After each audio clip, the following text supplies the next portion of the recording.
Good morning here from Moldova. Thanks a lot for watching Pax Europiana, the podcast for peace and prosperity. It's day number 3 here in Moldova, Chisinau, and I'm very happy. It's a wonderful city. It's very European, Mr. Macron, make no mistake, and they need the European Union membership. It's very clear, Macron doesn't like that. There is no budgeting now for IPA up to now, so we need the EU potential candidate status. We need also the customs union here. The Moldova must be in the European Customs Union, the Euro, the recognition of Kosovo, obviously. That's all big ticket items. And obviously Moldova needs a significant European package, similar like the Western Balkan Investment Initiative, but actually more. 5 billion I have tweeted yesterday. That is the dimension it would need and it will need. If we do less, we get less. And we have to compete and we have to help. There is a major refugee crisis from Ukraine, and people obviously here are afraid of the extension of the war, while it's not highly likely. Most analysts say that there is no immediate need, so fair threat. Why? Because also the people in Transnistria, they don't want to be involved in this war. They are squeezed in between Ukraine and Moldova. Moldova is neutral. Actually, it should get a security guarantee from the US and from NATO. But it's neutral, and the people in Transnistria, it's about 400,000, what I read in the latest estimates. They also don't think that it's a very good idea to be squeezed between the Ukrainian military and the West. And so the immediate danger. And in many ways, what I learned as well, they have also been included in the DCFTA. And again, here I say more money from Brussels would definitely help to squeeze, also to ease all potential separatist fantasies. Because when they see the Euro, the customs union, the investment package, and the infrastructure package, and all these things I'm proposing, and then I think it would be much easier for them to stay calm, because they know they have a firm future, they have free travel in the European Union as Moldovans. They will be inside the European Union 2029. That also every extreme separatist in Moldova and from Transnistria understands what free travel means. They understand what it means to have the Euro. They understand they would continue with the Transnistrian ruble, but they would see the difference very fast, because you would immediately have a prosperity effect. Yeah? Here obviously the Russian propaganda that everything would be more expensive with the Euro is very high. I never understood this argument of that the Euro makes everything more expensive. It's absolutely fantasy, but I can just say we should overcome this kind of propaganda in that sense. Yeah. You see it also in Kosovo and Montenegro. It's not everything more expensive. You have in most consumer goods, which are European consumer goods, similar prices, and things are also not so cheap here.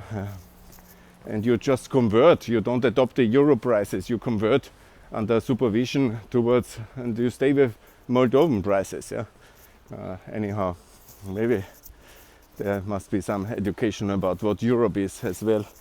Because we are a customs union. You know, the whole thing is that we are a customs union, and that should be very clear. I'm not sure if everybody has understood that here. We are a customs union. I never understood why we do these DCFTAs and call them so cool when the Turks have a customs union with us, and we have, of course, a EU customs union. I mean, that's the nature of the EU, and we should be very clear about it. On the recognition of Kosovo here, I understood now also the Romanians don't do that because of Transnistria, because not to set a precedent for recognition of Transnistria. It's unfortunate that Putin has such a powerful communication monopoly, because nobody of the internationals is really defending the case of Kosovo here in the region, in this communication center, because they're all afraid that Putin could use this precedent, and then they are blocked in Romania and in paralyzed. And in Moldova, because it would be very simple to recognize, do the right thing, have many more friends in Washington and Berlin, and then to have the beautiful, you see how beautiful it is here? They are renovating everything. The city is really very beautiful now. It's an ancient, beautiful city, which is now under complete European reconstruction, because the EU is already doing a lot, yeah? Don't get me wrong, and the new government, pro-European, is doing a lot. And this time we will not betray it like in 2010 and in 1999 and in 2016. And on so many occasions we have left the pro-Europeans here alone, ordered by Merkel and Macron. And before, the French were also reluctant to accept any new country. Actually, they never wanted any new country in the European Union, not even Austria, not even the UK, and we are in this mess for that one. Yes. So that's the main direction things go. Certainly here there must be more investment, but look, they have a lot of nice, this is a nice hotel or something. There's always a lot of progress on many fronts, but the front is of course near.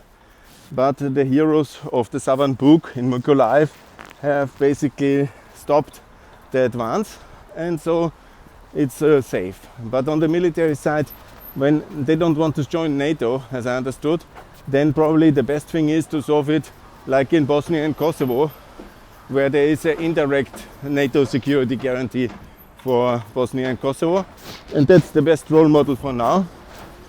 We do it the same, and we put this country under clear Western protection. And who messes with Moldova should get a clear message that he will mess with the West. Yeah?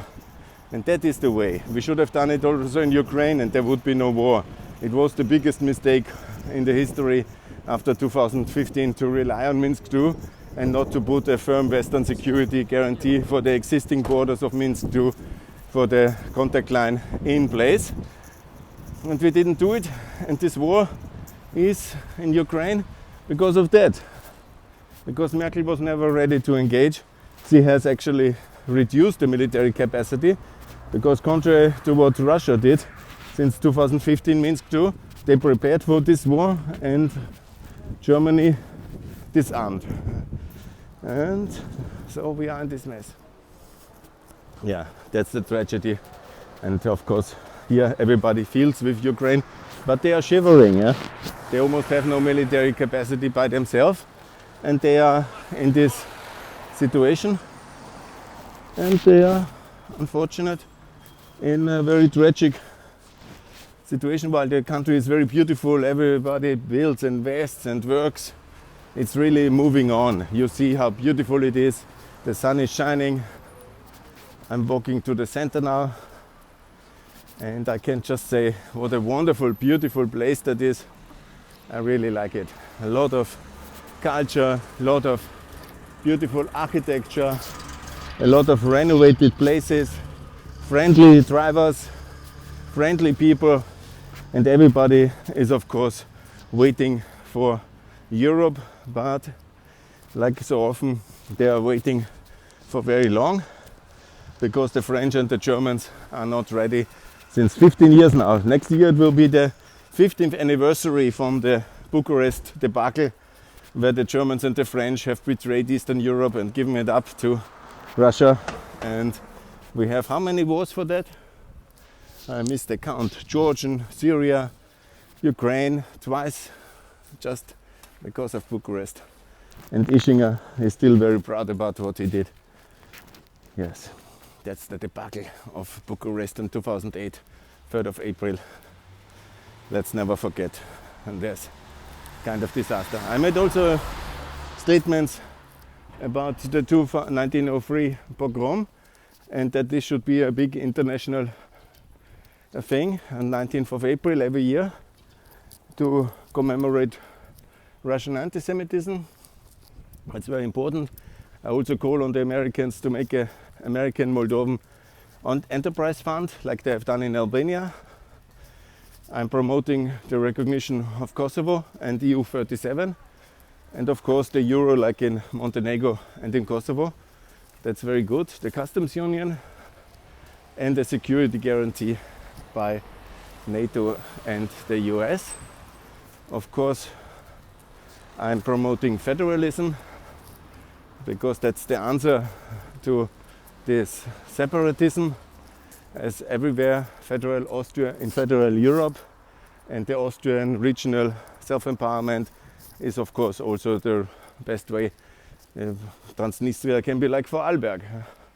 They also from time to time had ideas to join Switzerland, and we have many of these regions like Southern Tyrol, and we can always, with the best degree of local self-rule and economic empowerment, and of course financial help of the EU, you can overcome such challenges and counter this Russian effort of separatism in this country. That's very important. Yeah, I hope that there will be the case for an alliance between the 9 countries. I know it's very difficult. I call on the Moldovan authorities to invite Georgia and Ukraine to CEFTA and to the Regional Cooperation Council. That's very important. And to make sure that we have good progress on that side, and to form an alliance of all 9 countries. That's of course my most important case, because we have to open Europe together, the 9 countries, and of course the UK, with help of the UK. So it should be a pre-accession alliance. And these 9 countries plus the UK, then to open the EU and to defeat the French protectionism and the French rejectionism. Now I'm crossing Stefan Zelmare Street. Very good. 1, 2, 3. And it's very beautiful here. Good morning, everybody. And I'm very happy. Here is the Sky Tower. My friends of Tirana will feel happy. And here, this beautiful place. I will make another photo. Thanks a lot for watching. More to come from Pax Europiana here from Chisinau. Please support EU membership of this beautiful place. And Moldova should be in the EU 2029. Bye.